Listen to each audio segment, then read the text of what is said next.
Welcome to For the Record, an unfiltered view on current trends and timeless advice for surviving in the aesthetics industry. Whether you're an injector, practice owner, sales rep, or marketer, it's time to set the record straight. Each week, we cut through the chaos and showcase diverse perspectives and winning ideas from the best minds in the industry. I'm your host, Dr. Tiffany Hall, Chief Growth Officer at Aesthetic Record. Now, let's get started on this week's episode. Hi, and welcome back to For the Record. I'm your host, Dr. Tiffany Hall, and we're here today to talk about our unfiltered view on surviving in aesthetics. And we have an exciting international guest today, our very first one for our podcast. I met Dr. Ishaan Ramkisson, which I just learned how to say his last name correctly, a few years ago with Galderma. I ran the GAIN training program, and I went to some international events, and I just fell in love with this guy. He's from South Africa. We were talking one day about him launching Dysport in his country, and he's been an innovator. He's been a pioneer in South Africa, launching a lot of products, a lot of really unique techniques and things, and he's been all over the country, all over the world, basically.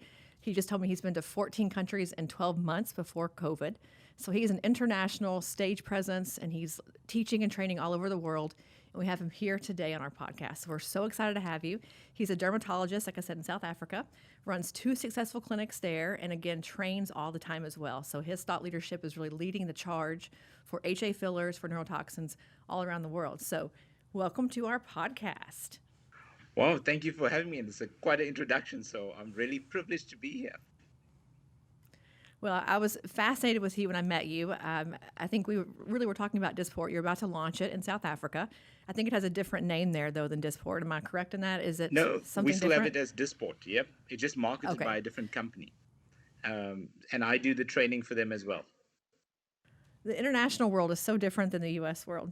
Yeah, it changes. So we're going to talk a lot about that today because as an American, we are not as xenophobic, but we're kind of in our own little world over here. Yeah. And I think a lot of what happens in aesthetics happens internationally. You guys really start things, and then 2 years later, we get it here, i.e. cannula. We just started really using cannulas 3 years ago in the U.S., which is shocking. So we're going to pick your brain today and learn all about what happens internationally, especially in South Africa. So fun fact as we start, we just discovered that we both love Queen. We're big Freddie Mercury nerds. And I'm also a huge Dave Matthews fan, which is also a South African band. So you're close to my heart today, close to my heart. Well, we're going to go ahead and start. And I want to hear a little bit about just your background and your clinics and what you're doing in South Africa. Well, I'm a cosmetic dermatologist. And at the moment, I think I do most of the filler HA portfolios as well as the neurotoxins. So I've always enjoyed teaching. So at medical school, anatomy was my forte, and then I think that's probably held me in good stead for the next stage. So whether I was going to be in aesthetics or general dermatology or any other facet of medicine, I was always going to train and teach and share the knowledge. I think that's the beauty about medicine. It's very practical, it's very hands-on. So my journey in aesthetics began way before becoming a specialist dermatologist. I went to France. I went to study aesthetics about 2 decades ago, a little bit more than that. And, I saw this field growing, and all the, pioneers in the field that we have now, we're starting off around the same time. So a lot of great people to look up to. And I've sort of grown with the industry, and you know how it's changed, Tiffany. I mean, how we were injecting 5 years ago is totally different to how we inject now. So we've always got to adapt. We don't always know it all. And I'm constantly learning. People ask me, as a trainer, where do you get your motivation from? Really, it's from the attendees. It's the people that we help to train and teach. It's we learn as much from them. So that's, our background into the aesthetic training. And then obviously I run the 2 clinics in my own country, varied population group. So I've had a lot of experience within my own country before going abroad. I've also got a 3rd clinic, by the way, in Dubai.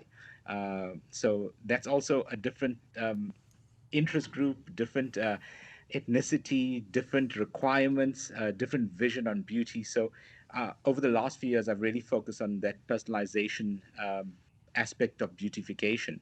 And I think that's where the strength has come from, and trying to pioneer ways to do it better, more natural, and a general acceptance across the board with the varied patient groups that we see. Oh, it's interesting you just said Dubai because we had a guest on recently who is a plastic surgeon. And he talked about I vary the look based on where I'm at in the country. You know, the implants are different in New York versus Texas or California. And I was thinking about that last night as I was driving home with Dubai. It's a whole different look, right? It's a whole different group. It's a different ethnicity, different skin type. Everything is different. So you're really switching in your mind between kind of groups of people and personalization. And I think in the US, we're not quite there yet. We do a lot of cookie cutter methods. We learn a technique and we keep doing it over and over again. And we're learning a lot from our international friends about how to really customize our approach for the patient. But that's a relatively new thing here. You know, we learned how to do cheek injections 5 years ago, and they're doing them the exact same way today in many cases because that's what they've learned how to do. And repetition's kind of ingrained it in their mind. So we're not as quick on this custom approach as maybe you guys are because you're seeing such a diverse population as you travel abroad. So, but Dubai, I could talk about Dubai all day long, but I won't belabor that.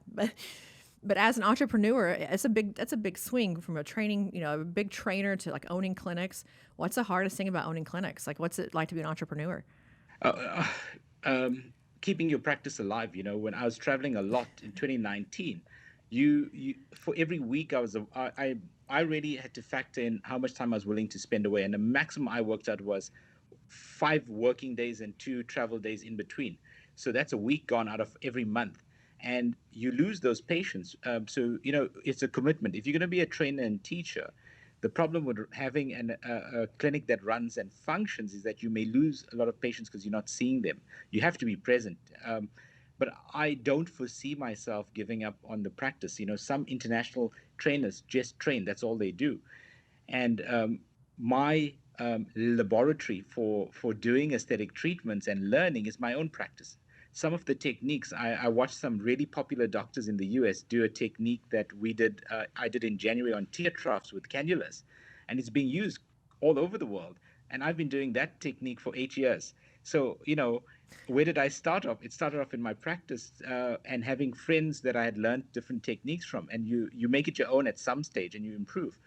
So I need to be in my practice. I need to be getting the inspiration. And first and foremost, I think I love patients. So not just the training part, but meeting people, adapting to their needs. That's really the motivation factor. So, like I said earlier, any form of medicine, I would have really, really aspired to be a trainer and teacher. But aesthetics allows us to see those visible changes, and the change in psyche in our patients, and it varies across the world. I think that's going to be the future, how we adapt to each and every person that walks into that door in your practice. But yeah, it's always a challenge. I think finding that balance, if you're going to commit to be a trainer, everybody wants to be on podium, or a lot of people feel they should be on podium. And but when you go down that route, you must know that it's for you, and you must do it for the right reasons. I think that's the balance to be had. The spin-off, obviously, of being a trainer is it's not often the most financially rewarding. People shouldn't look at the finance. You actually lose a lot of money because in your practice, it's ongoing business, it's ongoing practice. So you have to, the more you're away, the less you actually earn, unless you're these phenomenal guys who earn a lot from just training. But when you commit to it, I think you got to find the balance for yourself. And for me, that works out to being maybe maximum 6 big events a year. That's it. I've realized I can't be all over the world, so I'll accept certain invites, and that's just come with time. I mean, I'm going to hang on to what you said for a second about being financially rewarding. So again, I've employed trainers for many, many years, and I work obviously with a big meeting, so we have people coming in to speak on podium. And I'm always a little bit taken aback with the obsession about the honorarium. I think about in my field to be recognized as a KOL, a thought leader, to be asked to share my opinion with an audience who's waiting to hear what I have to say, to me is like the holy grail. To go and be able to be that level of an expert to me is like such I'm flattered, but B, I feel like I have a lot of things to share. And so I never think about what are you going to pay me? How much am I going to make on this? Because I'm not doing it for that reason. But I find with trainers, it's often the first question, not what's the event, who's the audience, where's that? It's like, okay, what are you going to pay me to do it? It's like that can't be the reason that you do this. Like you have to get paid. Don't get me wrong. I totally agree with you. And especially leaving your practice for so many days. But you do it because of the honor and the ability to share what you know. I just think it's such a difference in mindset. But internationally, you guys become like your country leader. Like I think you're the top of the food chain in all of South Africa. Here in the U.S., we have hundreds, if not thousands, of trainers who are training for companies, and so I think it's a much different honor internationally than it is in the US. But I think to your point, working in a practice and training, you kind of have to choose and make some very distinct, say no. If it's more than 5 days, I have to say no. You got to stick to your guns on that, or you would be training every day. I'm sure if they would have access to you, you could probably train every single day of your life if you wanted to. I estimate for 2020, I turned out about at least 50% of the invites. And I had to be very selective. You want to make an impact, and your impact has to be on audiences where there's a lot of your peers on. There's certain the Monaco events, the Paris events. That's really where you can set the tone, and those trends follow down. Some of the things you learn, and the doctors, you are just something that follows on. It's easier. Whatever happens in those two major events is used for months, if not years, later on. So it's really a privilege to be on podium. But I think if financial reasons are your driver, you're gonna lose out, because it is better or more rewarding in your own practice. But the drive to be a trainer and teacher and be recognized for that is totally different. Yeah, I feel like all the celebrities are born out of Monaco and Paris. If you knock it out of the park at MCAS or at AMWC, you're a legend. Like, you become legend status. I think about, I look at, the Arthur Swifts of the world. They got here because they've knocked it out of the park. Or we were having Andreas Nicholas come to our event in Aesthetic Next this year, and I love Andreas because he's incredible on podium. I mean, the stage just comes alive when he's on it. I think that's such a unique gift that you guys work and you train for. You become amazing at it because you've worked at it like a job. And so I'm a big advocate of training, obviously, and I'm excited to see what you're doing once we can come out of our homes again with COVID and you can travel again. I'm hoping to see you at an international event in 2021 or 22. So we're ready to see you on stage again. But to that point, I want to talk a little bit about how you get here as a trainer, because to your point, you're in a clinic all day, you're practicing medicine. How did you sort of make this foray or this entry into becoming this, big international trainer? How did that even start for you? So I've always been recognized by my peers as a trainer and teacher in dermatology. So I've sat on a lot of advisory boards for lots of different things. And at some stage, two of the big companies approached me. One was Allergan, and the other being Galderma, around the same time. And I think they had seen me speak, and they saw that I'm quite an introvert in person. I'm very quiet, but sometimes on stage it's the polar opposite, and you switch into that mode. And they thought I was a good communicator. One of my strengths is, I think, is I've always had it. I can go to lots of countries, different backgrounds, different languages, but I can communicate. And if you can communicate, that makes you a good trainer, or hopefully makes you a good trainer, because that's what you want to do. If you cannot communicate with somebody, you can't speak their language or see it from their point of view, you're not going to get through to them. So my goal is to impart that knowledge. So I think I had to choose, and I like the portfolio from Galderma a lot better. And so they had selected me, and then within a year or two, I was chosen to go to Navista, where we met. I think I met you at the first time there in Sweden, and that was a rigorous training event. It was really a boot camp for trainers, and I'm very comfortable with procedures. So I think in that event, speaking was one thing, but live injections is not. We're so used to injecting in our own clinics, but to inject with your peers watching on live screen and being critiqued live was something so different. And I knowing that I could cope with that, pressure and stress, that's when, I think my injections at that event were selected as being, the nicest international quality. And within a few months, I started getting the invites, so people review it, and you never know who's watched you, who's seen you. So different countries then invite you, and the more people that see you, if they find you interesting, then you get chosen. And I think it's important when people become trainers is you're there to show what makes you you. Don't try and mimic someone else. Speak your story. I have my own journey that I bring to the stage, my own technique, and I'm trying to show my way, or and hopefully it's the best way or nicest way to do something, and that's ongoing. But that's really how it all came about. The one invite, you being seen by somebody, by a group of people. And I'm surprised sometimes, where the invites come from. And they said, no, we saw you somewhere, and we live in this world that's digital, and it gets streamed, it gets somebody that heard or saw something unique, and it sparks off an interest. Well, I think that's why you take the chance on these invitations, to your point, not financially speaking, but because it's the right audience. It's a place to be seen. But I want to go back to the boot camp because I was in Sweden with you. There was a group of, I don't know, maybe 30 of you, maybe less, give or take. And, internationally speaking, I want to bring this to the US. Like my mission in life, if I could have a bucket list thing to do, it would be to bring an injector boot camp for podium speakers to the US. Because what they do for you guys who are listening is they have to do a whole presentation. They get critiqued on it by other KOLs who are, legendary speakers about their stage presence, their communication, the product information, how they really display it, if you will. Then they have to go and live inject. And they're live injecting in this like finite amount of time with so much product, models that they've just now seen right before they go on and do it, and they get critiqued again on their live injection technique. And having done meetings and done a lot of things, live injections are where it either sinks or swims. Because if your hand covers the face, if you have a bleeder, if you have to hold pressure for too long, you don't have a good assistant, the whole thing comes unraveled and goes off the rails. Or the patient passes out. That's happened to me. I've had a patient get sick on stage. I've had a lot of bad things happen. But you guys work at this. You work at it so diligently. So walk us through, as a trainer going through a boot camp and learning, like how are you continually honing your craft and your skill and getting better and better each year? I think you're 100% right. You've got to be the audience. You've got to know what they want to see. All they see when you're injecting is your hands. They shouldn't really be seeing much of you. So, and everything is magnified. So that little tremble, if you're nervous, gets magnified. Looks like a little earthquake going on, with the needle. So those are things you got to suck it up. I know I get an adrenaline rush the moment I'm mic'd up. That's when I like, okay, I'm gonna really be focused. It just comes naturally at that point. Once I'm mic'd up, I know the show is gonna go on, and being very aware of where the camera is. And as a trainer, an international trainer, those crews that are there that are videotaping, they need direction. So you've got to be a director as well. So you've got to say, you know what, I need a top view, a side view, a left view. Let's zoom in. So once you can conduct it, you've got to you need to be interactive and be aware of what's going on around you.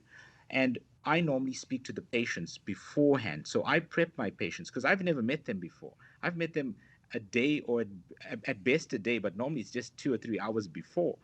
And we're going to tell them, look, you're going to be injected. So it's all new. And the assistant is really key to this. So I normally speak to the assistant. I tell them my style. The preparation is the key. Sometimes injections are live for only 25 to 30 minutes max. So you got to really smash it in that time. And it's all about the preparation. You got to choose your products. You got it lined out. You got to know the sequence. That's where you go through and you tell the patients, this is where I'm going to start. This is what I'm going to make you do. I'm going to sit you up. You're going to speak to the camera crew. You're going to get the lighting right. You're going to make sure that you don't have your jewelry on, no fancy, Rolex watches on. Don't be the distraction, don't be the distraction. The end result is you want to show an awesome technique. You want to show how products work. And that's what a trainer does. So you have to factor that in. And that I keep on honing my craft. I look at, could it be done better? And you have to deliver the result. But because you're an injector, if you've been selected, you've already done this 1,000 times in your own practice. So you will get the result. And I think a lot of new trainers stress about getting the result. I think it'll come. What you've got to rule out is all the little variances. Like if my patient's looking light-handed, if she's getting pale or flushed, take a break, put the feet up, use the time to fill the space. Think about interesting things to say. Like for me, the silence is the worst thing. In that 25 or 30 minutes of injecting, you don't want silence. So you have to be well read, you have to be well versed, and go to the core things. Whenever you're stuck, talk about the core things that like anatomy. This is the great thing about anatomy. And if you know your products, talk about the product. The rest works itself out. So that's really, I think, the preparation part for me is when I'm doing the big gain events, 1,000+ doctors or more. I'm there a few days before. Sometimes we're not even being paid for the extra days, but we go there with really, you take charge of that. You owning it. It's the onus is on you, the speaker, the injector, to make it work. If it works well, great. It's a team effort. If it doesn't work well, for you, it's not going to look, great for anyone. So practice. I'm normally do a walkthrough in the morning when the podium's set up. If the event's at 9, I'm on stage by 7. I speak to the crew. I check that everything's working. I check that my my presentations work, that they're in the right format. Is it 16 by 9? Is 16? You got to work on that. Is it on an Apple or is it an Android device? You got to have all of that down. There's no glitches. And then remember, have fun when you're on stage. I mean, I've got a terrible singing voice. I'm not Freddie Mercury here, so it's my only chance to be on podium. The rest is just telling a story. Tell your story from your point of view. So that's how we continue honing our craft, and that's where the drive should be. I'm like mentally making a checklist of all the things you just said. I'm going to make a checklist, and on this podcast, I'm going to post on Instagram because you just unpacked so many things. And, having trained trainers to be on stage, our meeting that we have here in Dallas is 1,000 people. And I have injectors who are like, oh, yeah, I'll do your podium. Then they call back. They're like, oh, my God, did you say 1,000 people? On second thought, I'm going to take a hard pass because I'm used to a crowd of 50. And I think when you look into the lights, I was a dancer as a young girl, did pageants. So I'm used to the blinding lights, not seeing any faces in the audience. Give me a stage, I'll come alive. Like, just that's who I am as a person. I'm sure you're the same way. But that's not for everyone. And they think they're going to do it. And they go on stage and they're like, oh my God, I can't see anyone. I can't see the audience. I can't see anything. All I can see is lights. And it's a whole new mindset. You have to really get used to the whole like heat of the lights, not seeing people. You can't really connect personally because you can't see them, especially like in a Monaco, or a Paris. It's a giant auditorium of 5,000 people. And so people end up calling back saying, I think I'll just do a small workshop with 100 people in it. I think that's more my style because they're not prepared. They're not used to the large crowd. But you mentioned all the silence and talking through things. I think preparing, those 5 to 10 minute, high level thoughts you can break into 20 to 30-second snippets along the way to keep things going is such a huge part of it. Blocking your stage, like knowing where you're going to walk, where the podium's sitting, just getting ready for the plan. I would look at injectors and Gain when I was running it, and they would go on to do the injections. They have no plan. They don't have their syringes open yet. They've not put their cannulas on yet. We're unboxing syringes with a live show. Like, this should have been done 3 hours ago. Where was the assistant? Where was the injector? How come this shouldn't have been me as the person running production? But because they didn't know often, I had to do all that for them. And so I think one of the things from an industry perspective is when a trainer comes prepared, we love to work with them because you make our job so easy because I know that I can depend on you to go out and put on a show. I don't have to worry about it. You're prepared. You've looked at your deck. You know the area. You know where you're going to walk, what you're going to say. It's just such a blessing for the people who are employing you when you got your shit together, basically. Well, you're saying that this is why we have a meeting with the team beforehand. I appreciate that for them to make that event, they spent countless of hours away from family and stuff. So if I end up at an event, you got to be 100% committed. Some trainers sometimes use the event to I want to go sightseeing. Yeah, there's time for all of that. I'm in an interesting place. Wow, I'd love to go. But I appreciate the fact that there's a lot of behind the scenes, from the AV crew to the organizers, get 1,000 people at an event. Wow, that's tremendous. That's a logistical nightmare for a lot of people, and it's doctors, we normally highly demanding, but we got to make it together. So sitting with the team is critical before, and I think when you're a trainer, yeah, I think that's the conversations you have. What's the goal of the meeting? What level of injectors? Who are you speaking to? I mean, I did one where I'm a dermatologist, and majority of the doctors were plastic surgeons. So how do you break the ice? There's ways to do this, and you need to know your audience beforehand, and the rest of it is really stage presence at the end. But for someone who's starting off, yes, gobble up all the small events, gobble them up, be comfortable, and then when the big stage comes calling, and you'll know it's for you, and it's not for everyone. I've met great minds, people well published, well versed, but when it comes to live speaking, they come off as very plain. And what people want to see, the draw card of a live event, especially when it's injectables, is the unpredictability. How does that person fix something? I'm always amazed at these really great injectors. They do an injection and they look at it and they say, well, I just need a little bit more here. And they do these little things and they make a wow effect. And that's what I'm interested in. Otherwise, I can inject a zygoma chin any day. But you want to see what their vision is, and that's where the learning is. So you can only do that over time, doing many events. Try and then you'll know if it's for you, and then you run with it. I think you've got a few signature techniques that you pioneered, and I think that's the other part is when you're on a podium, having your specific way of doing it, that you've named something, that you put together this really neat package of, I think about, I don't know. When we launched cannula here, we had a very specific technique that we called it the L lift. I think it was called something specific, and I think putting a name to something makes it feel different, makes it feel very exclusive and almost VIP. And so I think when you get on a podium, you can talk about my technique. The XYZ is this. Let me show you. People start talking about your technique, like, oh, did you use this XYZ technique? It's incredible. I saw it on a podium in Monaco. I think that your technique lives far beyond you and becomes this like infamous thing that keeps going. So I think, to your point, these little wow pieces or little wow things, you can name them and brand them, and now they're part of your personal brand, your sort of intangible value to the company, because everyone, it's like Julie Horn with lips. They want to see the Julie Horn technique. I mean, she's become now a technique as a human. She's now a human technique, but she's become famous because her technique has lived far beyond where she could physically travel to. And so I think she commands an audience because they want to see this specific technique. And I think you've done a couple things. I was reading on your site, you've launched a few things that are your signature techniques. So tell us about kind of what you've come up with and how you've launched these things. So the techniques, especially tear trough, jawline, chin enhancements, and eyebrow lifts. But I haven't been as bold as Julie, who's a good friend of mine, to name them. I think that should be the next step.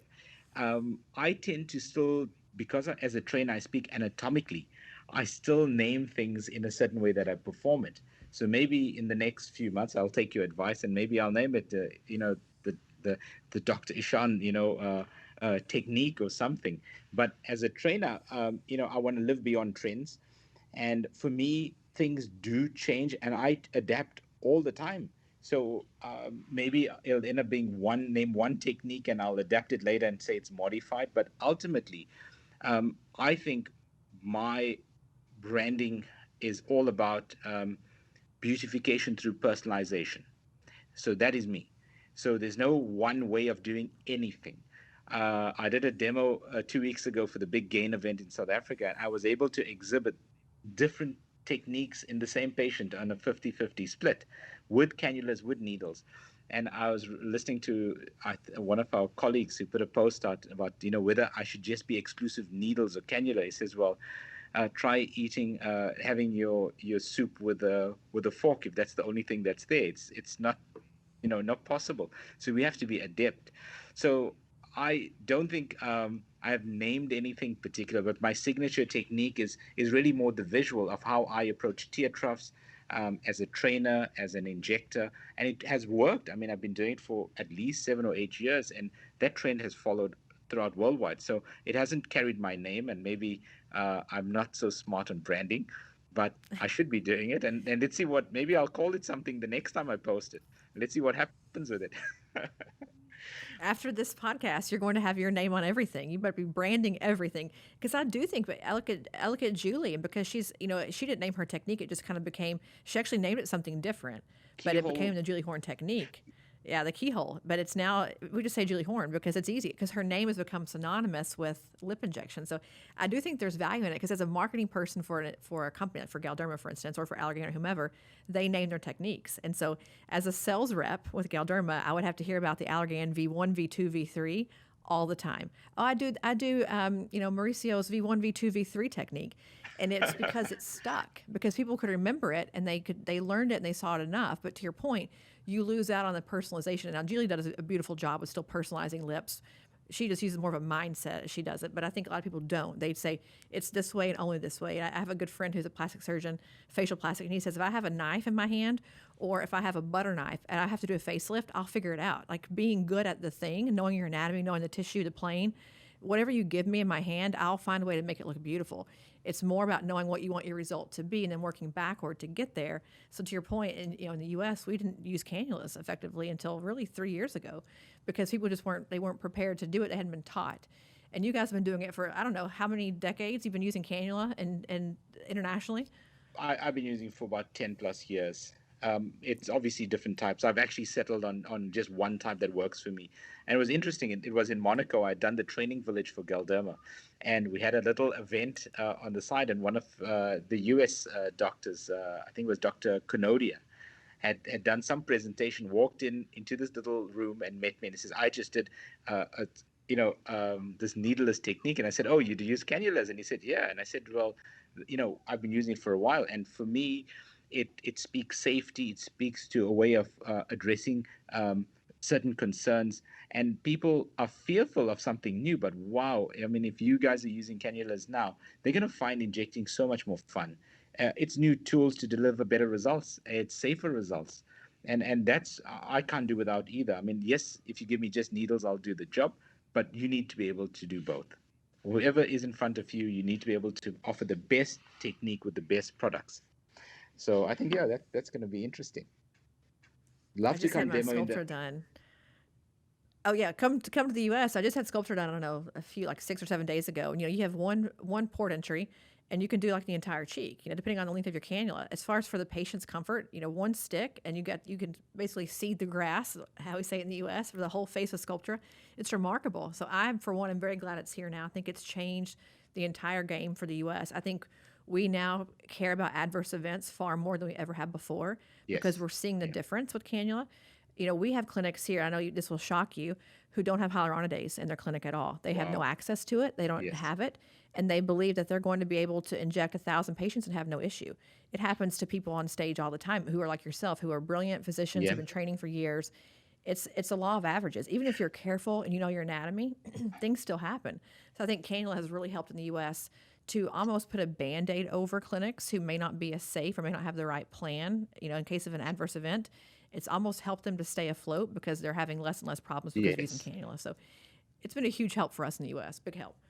If I look at my high network patients, celebrities and stuff like that, often when I'm pushed, to do something, and I'm in a country and I've been asked to treat a VVIP, you always get the story. It's always going to happen at 7 in the evening, and if you accept to treat them, cannula is your safety net, because with needles you're gonna get bruising, you're gonna get this. But if I can get through one or two little injection points, little port points, I can get them a fairly good result.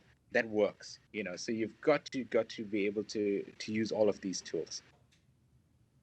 I don't know any injector in the U.S. brave enough to do a split face, half cannula, half needle. Like that is mind-boggling for me on stage. Talk about unpredictable on stage of not knowing. Because what happens if they're not similar enough, or you have to go back in and tweak one or the other? Like that's a giant risk and speaks to your expertise. Because I don't think I know a single person who would take that challenge on. How did it go? Was it beautiful? Yeah, no, it worked out really well. But it was, I think I did this for the online webinar as well. When we're doing, I had to do temples and tear troughs. We broke this up, and it got streamed to like lots of countries, thousands of doctors. They said, Ishan, show them a needle and a cannula technique for the same areas. I said, okay, that's great. And I did it split face, and we had the identical results. It's just because probably I'm used to using cannulas, I know how to get that result. It's just over time, but it was for demonstration purposes. Is that look, because you needed to change the non-believers, because there are a huge amount of doctors who say I can only achieve this with one technique, and the goal was to say, well, you've got the best product, but your technique really, you could modify it, and that was the goal. But in my actual clinic, I always have cannula, so I never predict if I'm going to use a needle or cannula. It depends what I'm treating and what's in front of me, and I never know who's going to walk into that door, but I certainly have a plan ahead. Talk about knowing your audience, knowing that the takeaway from that event was I want to be able to be proficient using both. Like that's a true testament to you knew what you should be delivering on podium and you delivered it. It's interesting. I keep saying on podium. Before I traveled to Sweden and worked internationally, the U.S. we don't say on podium. So I would come back and I would say, "Oh, I want you on podium." They're like, "What are you talking about being on podium?" "Oh, you want me to be a speaker for you?" We say like speaker and trainer here. So those of you who are listening, who know me, I say on podium all the time because my friends internationally say on podium because it really is you're on podium. So that's even that phrase in the US is way different because it feels different, right? To be on podium feels like a big event, a lot of attendees, high level versus like I'm going to go do a training next week. It just feels very different in how you say it and I think the preparation feels different. The whole thing feels different, but that's an international phrase, people, on podium. But anywho, I digress from that. So I want to talk a little bit about just international beauty norms. Mentioning cannula obviously is one part of it. You guys get things, as I said before, years before we do. You pioneer things in some cases a decade before we get them in the U.S. We're not seeing a lot of shakeup here yet. I would think as we look at biostimulators, we look at like sort of customized or boutique filler that's got biostimulators in it. There's a lot of really cool things happening internationally. What are you seeing? What are you guys using? Because you get approvals way before we do. What are you seeing even in Europe coming through that we should prepare for like in the next 2 to 3 years? Well, I think, the use of toxins, if we talk toxins, the use of toxins, for full face rejuvenation from the neck upwards. It's not just your traditional glabella, forehead areas, and eye areas. We're almost using it for skin quality. We're integrating those products with skin boosters and other products. So, we're seeing more innovative uses of products we've known for so long. When it comes to HA fillers, I still prefer HA fillers for its safety. I prefer it because at the moment, we can achieve quite good results. So I think behind toxins, HA fillers are absolutely skyrocketing. Everyone's trying it. And the trend at the moment on the pre-rejuvenation side, boy, are my patients getting younger and younger. When I ended up in Monaco in 2019 to do the big, gain events, I think the the average age group of the models chosen for me to inject were around 24, 25 years old. And at the moment, we're seeing that, young people, social media. Before, when I studied aesthetics, the average woman that came through was 45-ish, 40-ish and above, and they were the trendsetters. Now, because of social media, the younger, the Zoomers, the Gen Zs, not even the millennials, they set the trends, and the 30 and 40-year-olds follow that. So you'll find that the cheeks, the lips, the chin, wow, these are trendy areas. But we're also living in this filter era where people are really having unrealistic views. So when I'm in Dubai, I see that a lot. People living life through what the filter is, the Zoom sort of effect that we talk about. So we're having to adapt the beauty norms. Lips are always going to be popular. They're like, but non-surgical rhinoplasties. I think lips and noses really can change a person's overall look. We see this, and people want to experiment with this non-surgically to see if it's for them. So I'm seeing a big rise. I thought with the use of face masks that we're going to do less lower face. Was I wrong? People were bolder. People who had been sitting on the sidelines on doing lips said, well, I can cover and hide this, so I am doing this. So I've seen an absolute rise in all my overall aesthetics. With regards to trends, I think people are focusing now on their pre-rejuvenation. We're starting to see other areas being treated. A lot of temple injections. Temple areas are a doctor's area. It's not something what a patient comes in and says they want, because the hollowing is not what they see. They see what's in the center, and yet this is an aged appearance. So we're starting to see people understand more. They're researching more. They're spending more time on social media. They're finding out who's who in the zoo, and depending on the area that you're in, there are different trends. Middle East, in my Dubai practice, whatever happens in the US, whatever happens in reality shows, boy, that's branded, that's name. I want this. I want, like, there's this masseter area injections for years in Dubai. It's called the Texas. It says, I want the Texas, and I Yeah. get these Okay. Wait. Hold patients.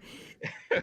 Say that again, because I have been trying to explain to my friends here, like, oh, they talk about the Texas, and they're like, what are you saying? I'm like, no, no, it's an international thing, the Texas. It So is. tell us exactly what the Texas is. Well, my understanding of the Texas is that we've had some of the US doctors who've come to practice in the Middle East injecting along the angle of the jaw and creating this wider jawline.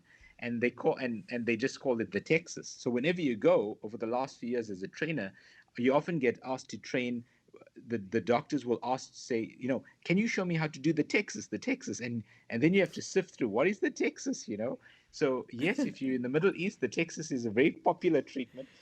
We don't encourage people to always have it done, because in certain ethnicities they already have a wide jawline. To make them any wider, if anything, we're now doing masseter reductions. We're slimming the lower faces, and it's been the polar opposite. So these trends come and go, but like you said, it goes. People remember the names. I want this. Like when it comes to lips, I want the Russian lips. I want the lip flip. I want the fox eyes. It's so memorable, these names. But the Texas I'll never forget because they were talking about using at least a syringe of 1 mil to 2 mils each side. That's huge product. So you'll see a lot of people with massive uh, lower jawlines, depending on which country you're in.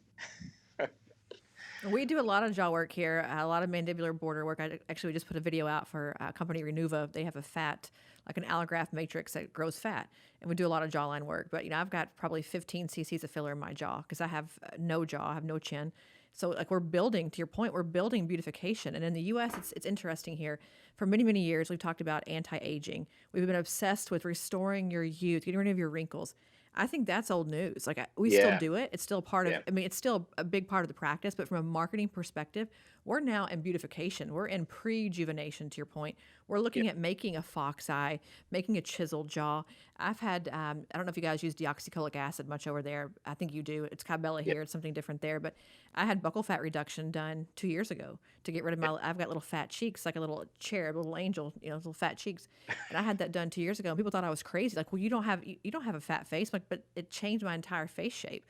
yeah, People are just now starting to use that, to your point, non-surgically to say, if I like this buccal fat reduction here, what if I have it done permanently non-surgically? Like it's almost like you put your toe in the water for some of these things, like the liquid rhinoplasty. I think we're just now in the U.S. kind of getting there, but we are really behind on this beautification. We're starting to seeing it now more on Instagram, where they're saying, I want to make beautiful lips, I want to make a beautiful cheek. But for 15 years, it's been all about anti-aging and wrinkle reduction, which I think that's a given. I think we're moving beyond that. We're creating looks now. We're creating personas, if you will, with faces, which is to me the most interesting part of this business. I think to create something where there's been nothing, or to change someone's face shape to what they should look like if they were symmetrical or their face was beautified, is the most fascinating part of our industry, and that takes a much different level of expertise, I think, than just anti-aging. yeah. I mean, I look at how it changes people's lives. I mean, I've got a few young people. Like I had this one girl who's 24.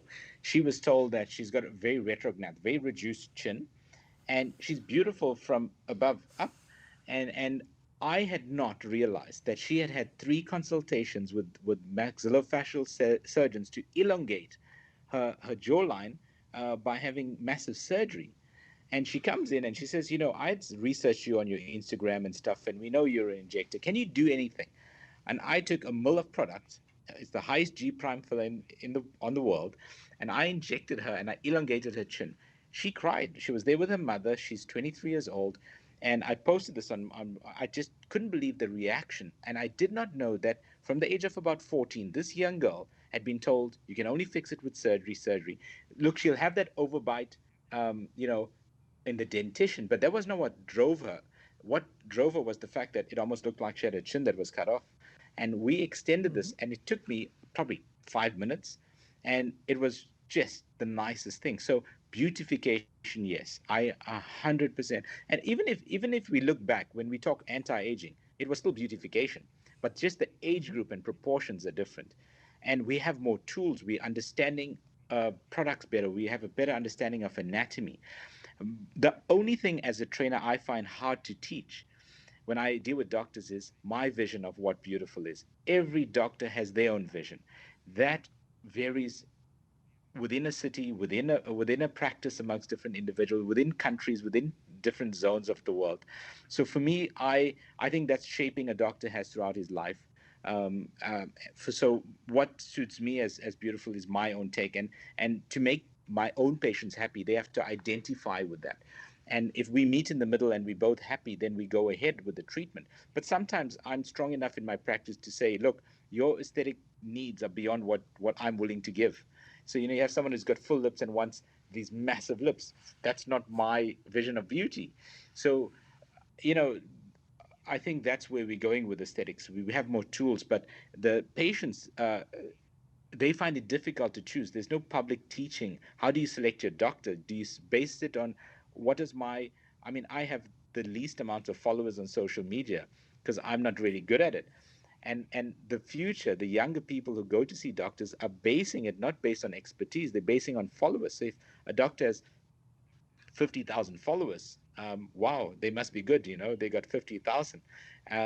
And I've trained some of these doctors, and they are still developing their skill. They're not there yet.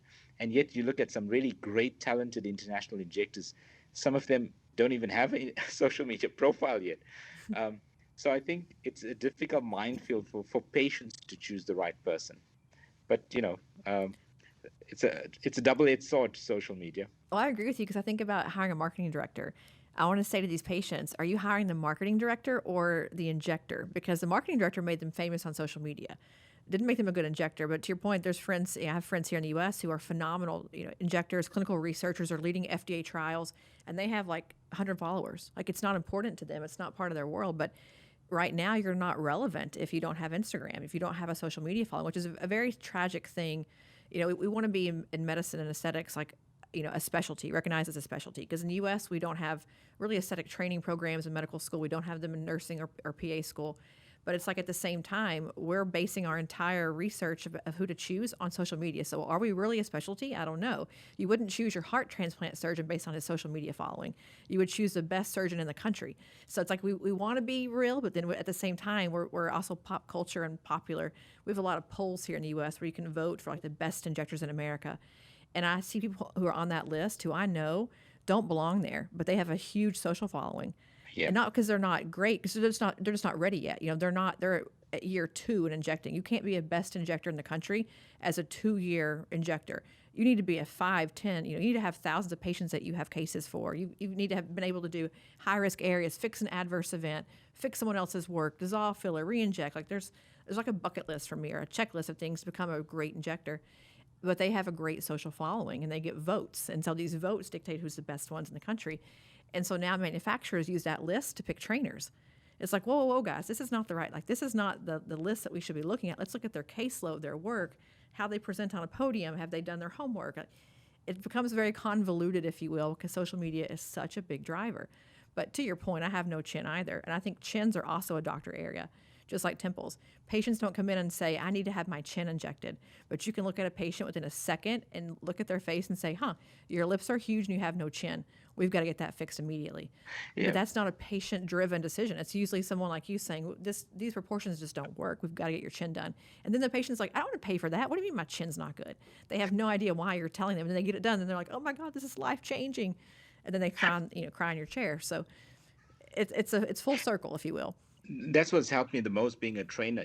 I now have more patients who come to see me who say, I have my concerns, but what would you do? That's a novelty. That work, that comes with time. Most patients come and say, I want this, and the doctor delivers. So I really appreciate the fact that people now research and they come and say, well, you the expert, you choose what we should do. And I always draw up these treatment plans, one for realistic expectations as to products, how much you actually need. And then we say, well, if you can afford this, let's give you the bang for your buck. But why for me the chin is so important is facial shape determines beauty. I always say that, when you look at Brad Pitt, Legends of the Fall, riding in, you knew he was good looking from a mile away. And he's got that shape, And when you don't have that shape, you don't notice the scars that he may have. You don't notice the ruggedness. But facial shape's important, and the chin really, really is testament to that. Same like the cheekbones. Great cheekbones. All the iconic beauties of the world had great cheekbones throughout life, and that chin really, really emphasizes. So I see that as big trends, always. I think the chin will have its own value. I think Brad Pitt has to Texas. He's got that very masculine jawline. Gosh, I think for men, that's a great look. Yes, not for females. Like to your point, we're trying to do master reduction, which also has a lot of adverse event potential. Things can go very wrong with injections in the masters. I've seen people who almost have like facial palsy because it numbs everything. So, I think these areas that are really interesting and unique have potential to be a hit or miss. And so I think a lot of trends in the U.S. come and go because they end up, even the lip flip. You see people who have like a droopy lip after, or one side's flipped, one side's not. I think toxin. People would always ask me when I was with Galderma, what's the hardest thing to inject? It seems like toxins are so easy. I think toxins are so much harder to do well than filler because you do one thing wrong. We're talking like a muscular nerve junction. We're talking things go, kind of dead for a few months. It's kind of a big deal.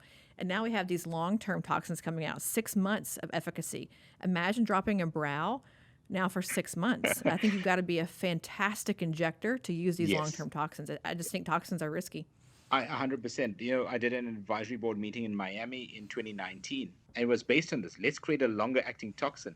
And some doctors were like, oh, but it means less injections and there's going to be, income problems and stuff. And my whole thing was, guys, you know what? We're looking at it from the wrong way. What about side effects? If you have a droopy eye, do you want your patient to have a droopy eye for 6 months? That's your advert. And you are 100% right. It's sometimes the simplest products or it's just so well disguised. I mean, toxins are can be a nightmare if you get it wrong. This is why the trend towards using less product is certainly increasing. Like I do the classic, baby tox, and I've been doing it for about 12 years. And those women that start off with me in their late 20s or early 30s are now in their 40s. And what's nice is I get other women in their age group who says, you know what, I'm dropping off my kids. Those must be your patients because there are some mums who look really good, but they don't look done.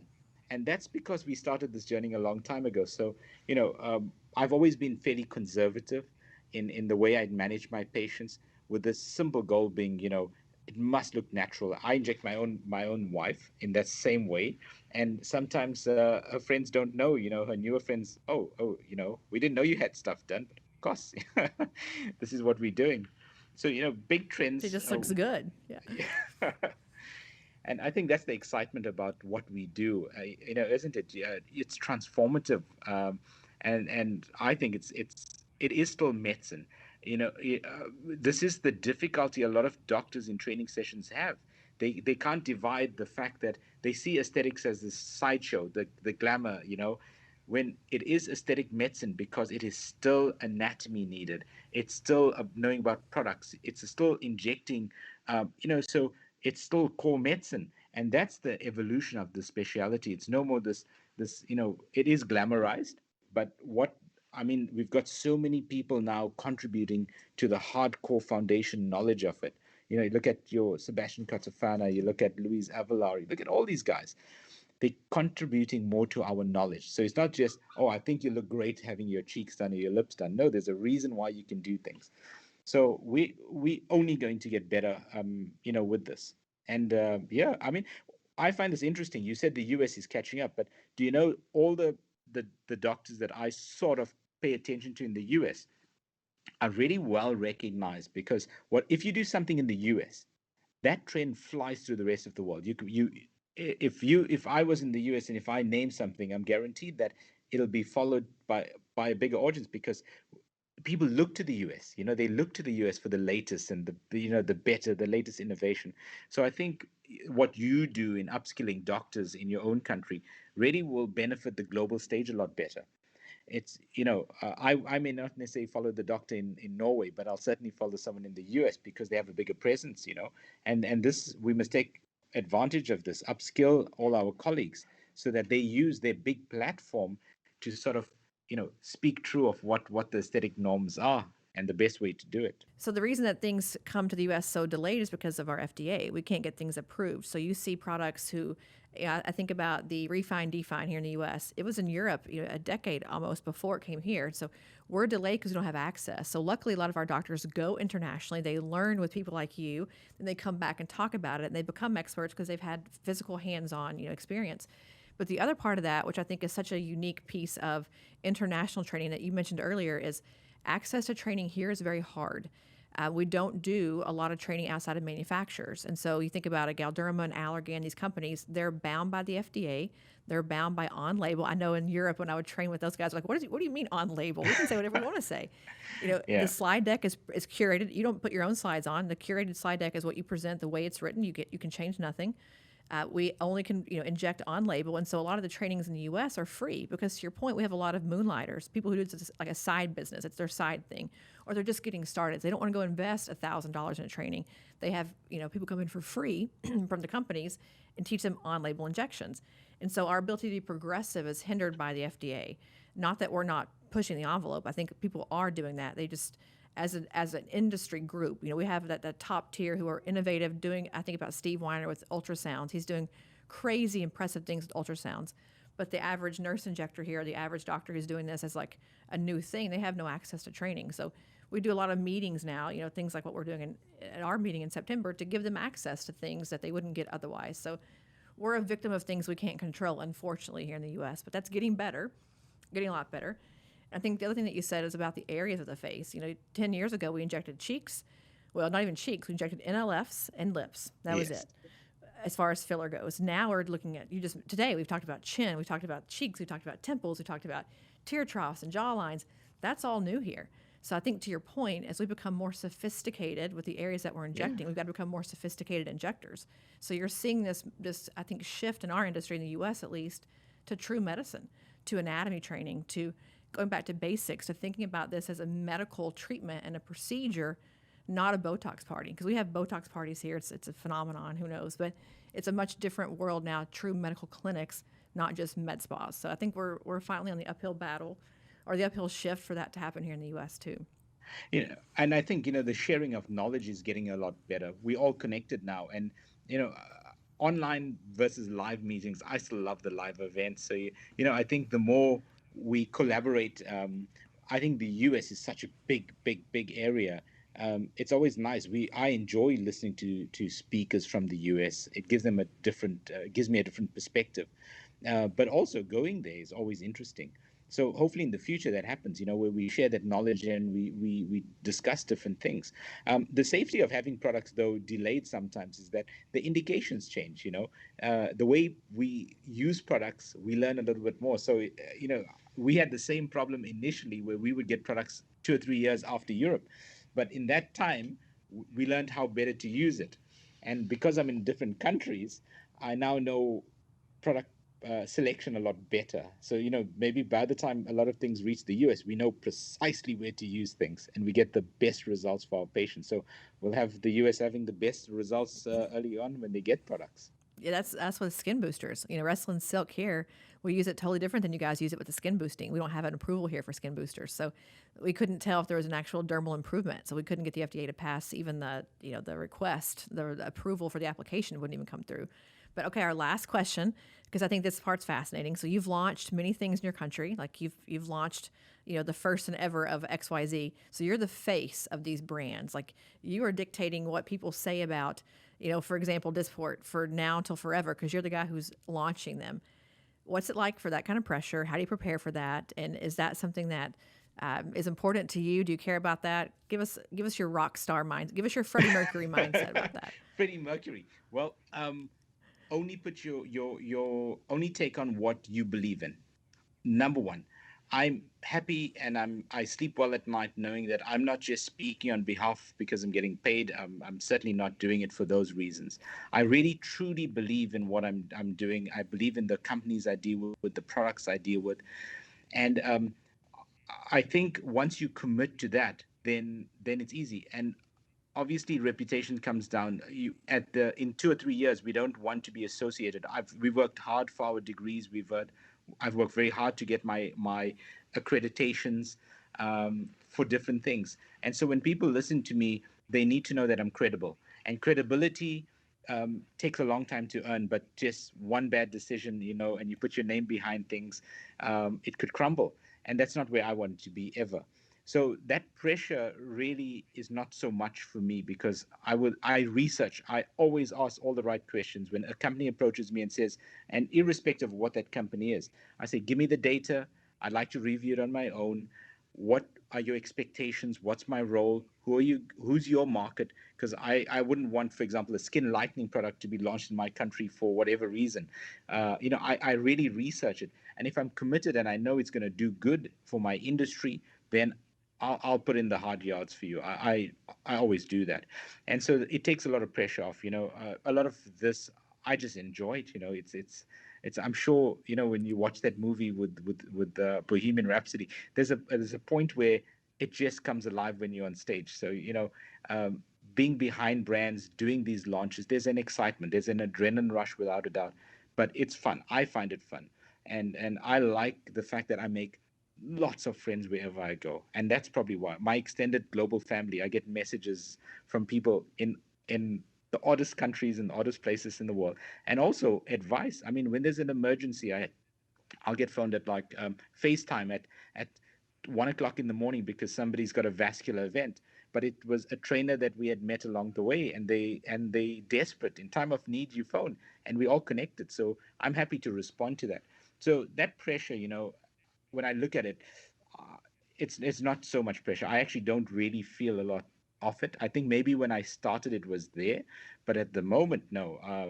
I'm in the best place. I really love what I'm doing, and that really helps. I think a lot with being a trainer.